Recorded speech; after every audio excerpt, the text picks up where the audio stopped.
siapa yang bisa membantu Ibu memimpin kita dalam doa? Saya Ibu.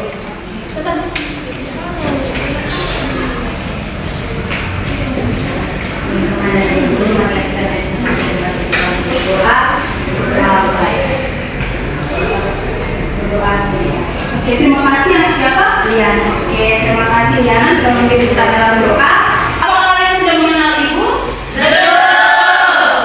Ibu akan memperkenalkan diri dan karena Ibu juga belum mengenal kalian, kita akan berkenalan sembari proses layanan kita berjalan sebentar. Oke, perkenalkan anak-anak semua. Nama Ibu Maria Arnolda Supa. Orang-orang biasa menyapa Ibu dengan Ibu Nole.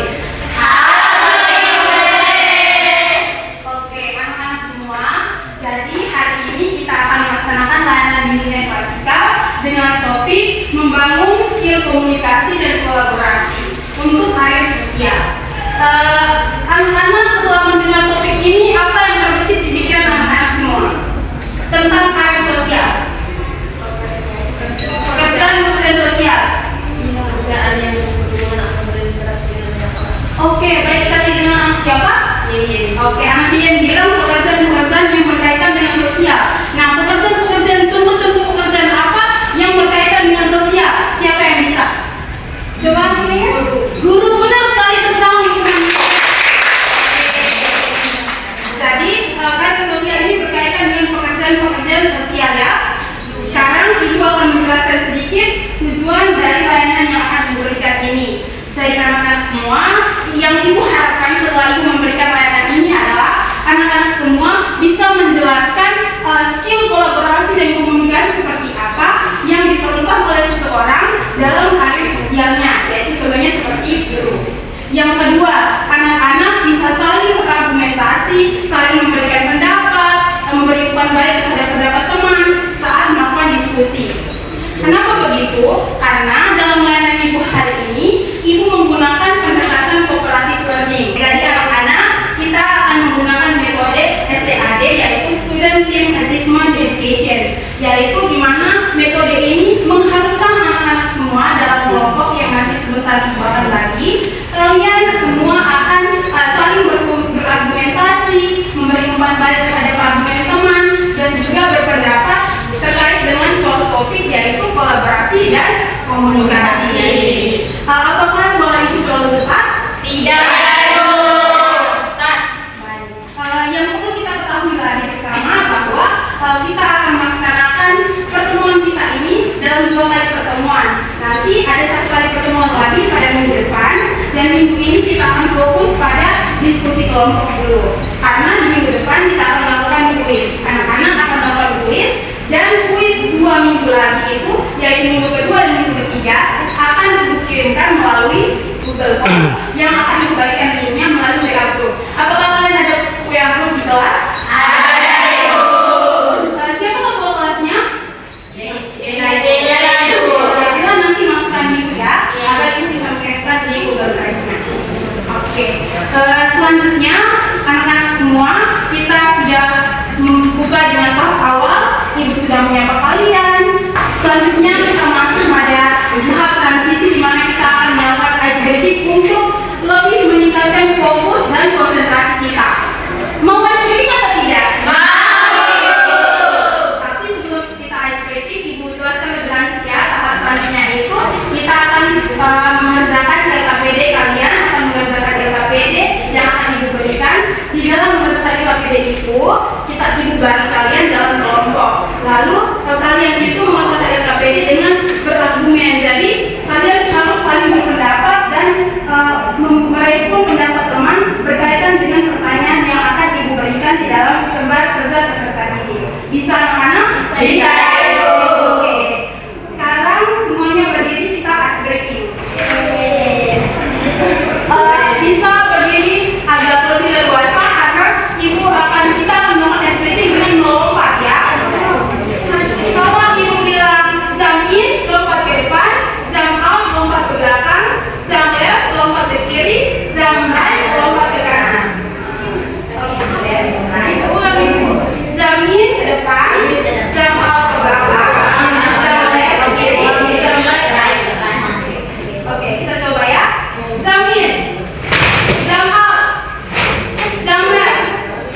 bisa bagian direct sini.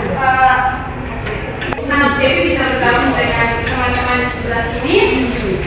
Lalu ini kelompok 2, kelompok 3 dan 4 belakangnya kelompok 4. Anak Yeyen, Diana dan 2 teman lainnya di kelompok 3. Lalu anak Lesa dan anak Devi bersama dengan anak Dela dan anak Ega. Satu kelompok, lalu sisanya kelompok 1.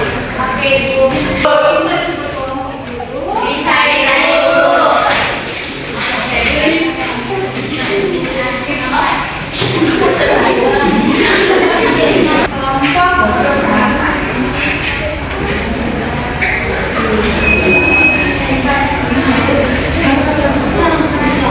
Oke anak-anak semua, di dalam lembar KPD dan kebalikan itu kalian sama-sama berdiskusi dan bertanya jawab satu dengan yang lain untuk mengerjakan dan menjawab KPD tersebut. Ibu beri waktu 5 menit ya.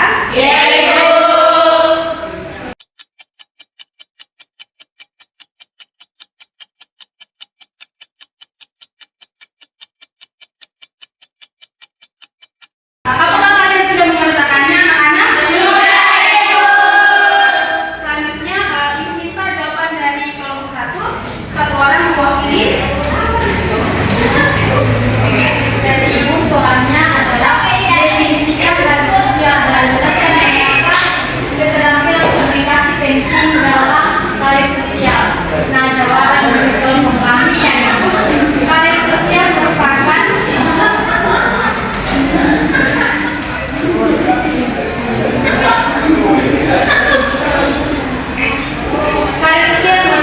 pengembangan diri dan kemampuan untuk berinteraksi secara efektif dengan orang lain dalam konteks sosial dan profesional.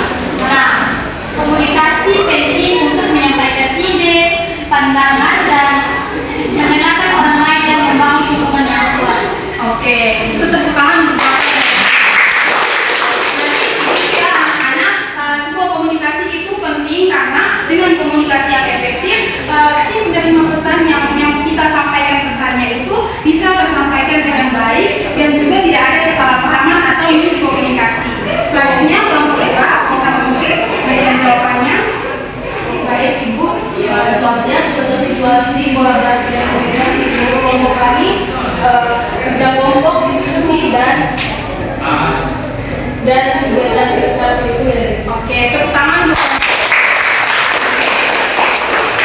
pasti anak-anak sudah pernah melaksanakan kegiatan ekstrakurikuler di sekolah kan? Sudah.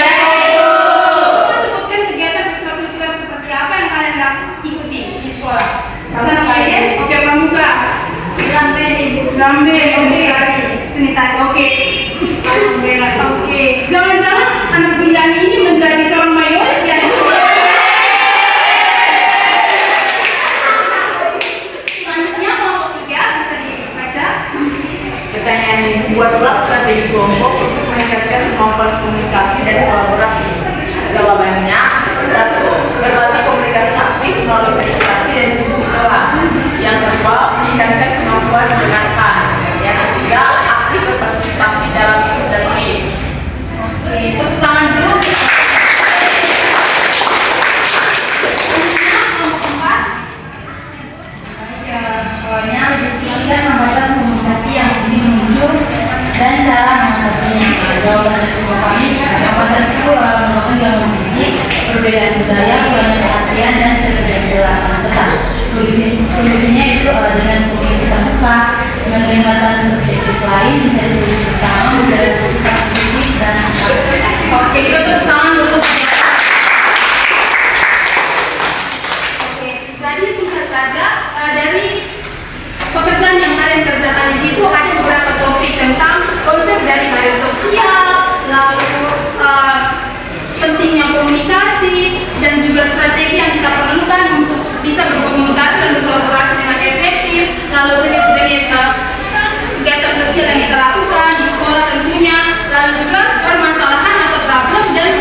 individu di dalam satu kelompok. Oke, tepuk tangan. Kesimpulan dari teman Claudia. Oke, selanjutnya Ibu akan membagikan gambar evaluasi sebagai penilaian Ibu terhadap seluruh kegiatan kita dari awal sampai akan berakhirnya kegiatan ini. Ibu.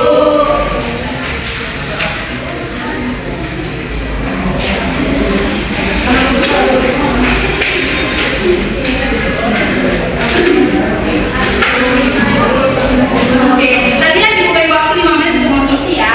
Iya.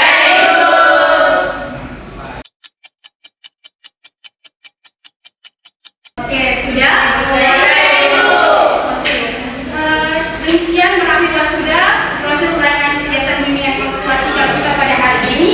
Tetapi sebagai bentuk tindak lanjutnya, Ibu akan meminta kalian pada pertemuan berikutnya untuk melaksanakan atau mengisi kuis individual. Jadi dari masing-masing kalian akan mengisi kuis individual. Tapi ini dilakukan pada pertemuan kedua, ya? Iya, Ibu. Jadi kalian harus pulang dan mempelajari kembali materi tentang kolaborasi dan komunikasi ini sehingga minggu depan saat kita bertemu lagi anak-anak sudah bisa menjawab kuis individu tersebut. Bisa? Bisa, Ibu. Oke, sampai di sini layanan kita pada hari ini. Siapa yang bisa membantu Ibu untuk menutup kita dalam doa?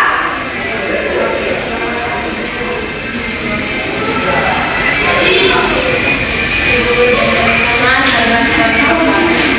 Berdoa, guys.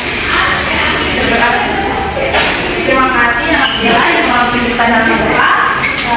Sekian layanan kita pada hari ini. Ibu berharap materi yang Ibu berikan hari ini bisa berguna bagi kita semua, terkhususnya anak-anak dalam melanjutkan studi selanjutnya dan karir sosial selanjutnya.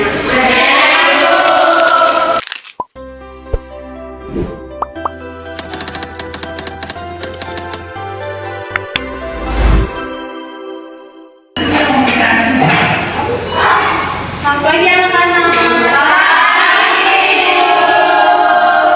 Oke, kalian bisa duduk? Kita duduk semua lagi ya. Iya, Oke, di minggu kedua ini seperti janji Ibu kita akan mengerjakan kuis individu ya. Iya. Tapi sebelum itu agar kegiatan kita berjalan dengan lancar, kita memulainya dengan doa. Siapa yang bisa membantu Ibu untuk berdoa? Saya Ibu.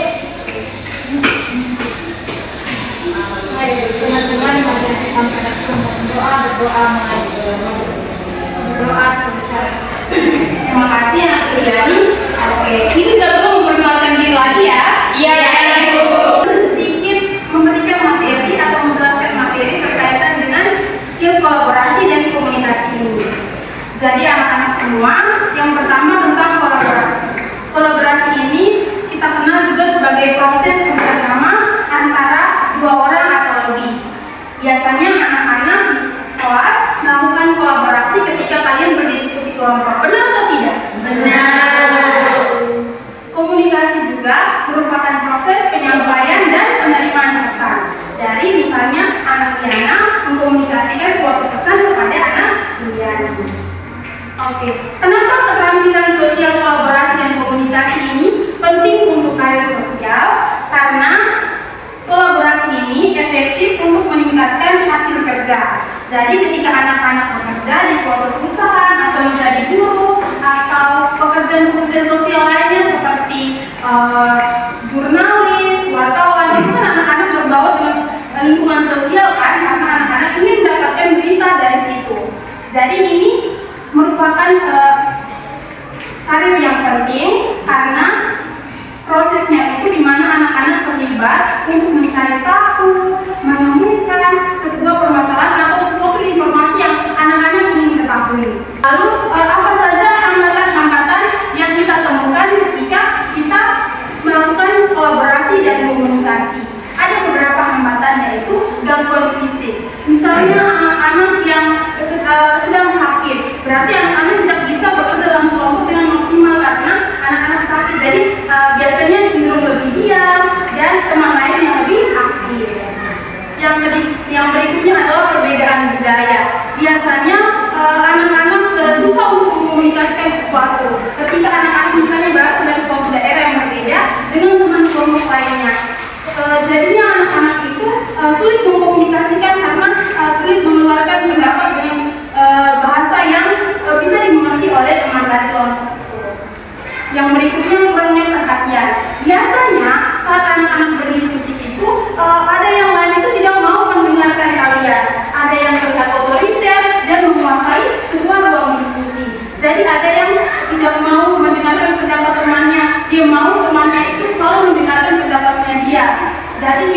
bahwa pendapat teman itu remeh atau tidak punya kualitas yang baik.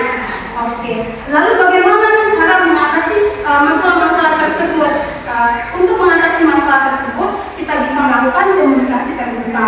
Jadi anak-anak perlu berlatih diri kalian masing-masing untuk mempunyai membangun komunikasi yang terbuka dalam diri anak-anak sekalian, dan juga empati. Karena tadi banyak anak-anak saat berdiskusi itu masa bodoh dan tidak mau mendengarkan pendapat teman lainnya, maka dari itu sikap empati sangat diperlukan ketika kita melakukan kolaborasi dan komunikasi, contohnya dalam diskusi kelompok. Oke, apakah anak-anak bisa memahami apa yang dijelaskan? Bisa, Ibu. Oke, langsung saja memberikan posisi di videonya ya. Ya, Ibu.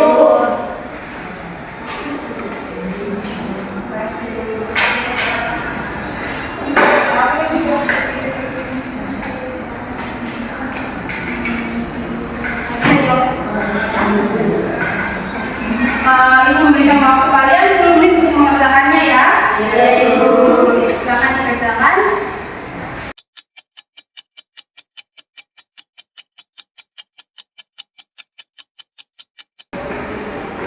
Oke, apakah sudah selesai? Sudah, Ibu. Bisa dikumpulkan? Bisa, Ibu. Terima kasih. Kuis kalian di minggu pertama ini menjadi bahan penilaian ibu dari setelah kita melakukan layanan pada minggu pertama kemarin. Dan untuk kuis kedua dan ketiganya akan ibu kirimkan seperti janji ibu minggu lalu pada Google Form ya. Ya, Ibu. Oke. Sampai di sini dulu kegiatan layanan kita pada hari ini. Kalian menunggu untuk ibu mengumpulkan maksud ibu untuk ibu memberikan atau mengirimkan link Google Form untuk kuis selanjutnya. Kita mengakhiri kegiatan kita dengan doa. Silakan siapa yang bisa kita dalam doa. Oke, amin. Mari kita berdoa. Doa selesai. Terima kasih yang menjalani. Sekian layanan yang masih kalian berikan untuk tindak lanjut di pertemuan kedua ini. Ibu boleh kembali? Boleh.